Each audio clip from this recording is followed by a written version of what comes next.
So this is my initial test of the Dremelfuge I 3D printed that I am naming the Naysayer Slayer 30,000. So in a group I'm in, everyone kept, a few people kept saying that there's no way you could 3D print something that could withstand, the RPMs of a rotary tool. So this is to disprove that. I don't really need a centrifuge for anything, but let's give it a go and see anyways. So this attachment, coincidentally, is a router attachment that I had made for my old Craftsman rotary tool. I got this in 1988 when I was 12 years old when my dad got it for me. I've used it for years. It goes from 5,000 to 30,000 RPM, hence the Naysayer Slayer 30,000. The Dremelfuge was printed out of Polaroid Premium PLA. It's a transparent yellow, and it's printed on an Ender 3 Max, which is basic stock. I haven't made any modifications to it. Coincidentally, the router attachment seems to work as a guard so that the vials won't actually slip out of the Dremelfuge. And I went ahead and printed out a washer as well to use this handy dandy coffee can as a safety shield. Don't make one of these and hurt yourself. Don't be stupid.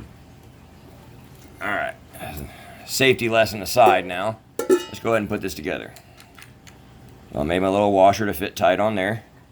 And this is kind of unhandy because it was just thrown together, but just thread on the router attachment. Get it nice and tight. I printed the washer to be 3 millimeters thick so that it could, and 100% infill so it could take some torque from that. So that's good and tight in there. Now this is the tricky part, trying to get this in here. Cool thing about this is when you print this out, the design comes to where you just take your Dremel drum sander and you take the drum out and you just use the hardware from it to attach your Dremelfuge. In here I have Hershey's chocolate syrup and yellow mustard. So, get it in there, and this is the part that's tricky. You've got to be able to space it so that it's not touching the ring, and then kind of reach around and tighten the chuck. I'm using one finger to do this until I get to where it's tight, and then I'll turn it around to where I can get in there with my thumb as well. Really tighten that chuck. And then you want to look in there and make sure that you've got clearance. Sounds like I do not, so let's loosen it a little. There we go.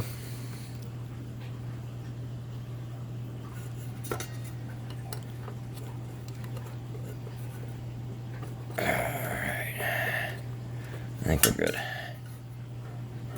Yeah, no sound there now. Alright, there it is. You can see it assembled.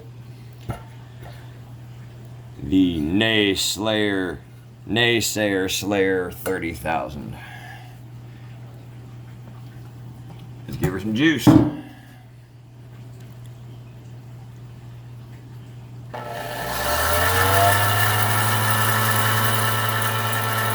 I'm going to turn this over so you can see it while it's going at a low RPM. This trigger's a little touchy, so I'm going to hold it. But as you can see, it's spinning fine.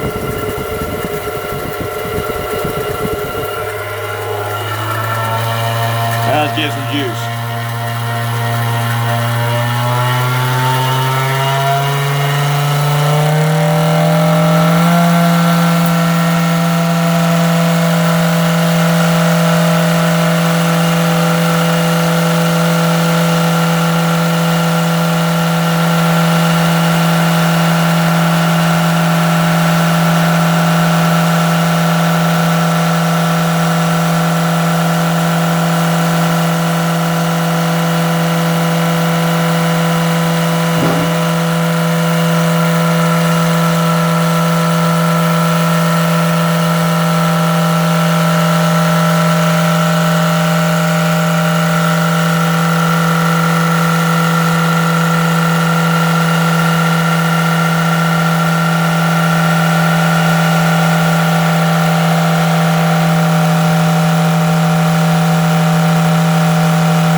run that for a full 5 minutes because I've had this Dremel, this Craftsman rotary tool since I was 12 years old, and my father bought it for me, so I'm not going to ruin it for this test.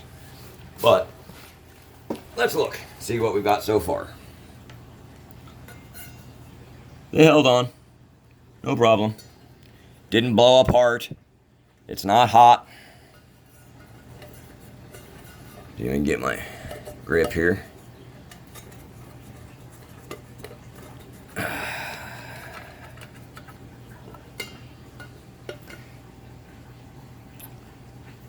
They repositioned, but I think that was more from me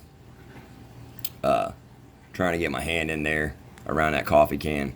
It's not the ideal shield, but come on, man. You know, this is less than 40 cents worth of plastic, a coffee can, and a 32-year-old rotary machine, as opposed to spending $100 on a centrifuge machine that you may use every once in a while.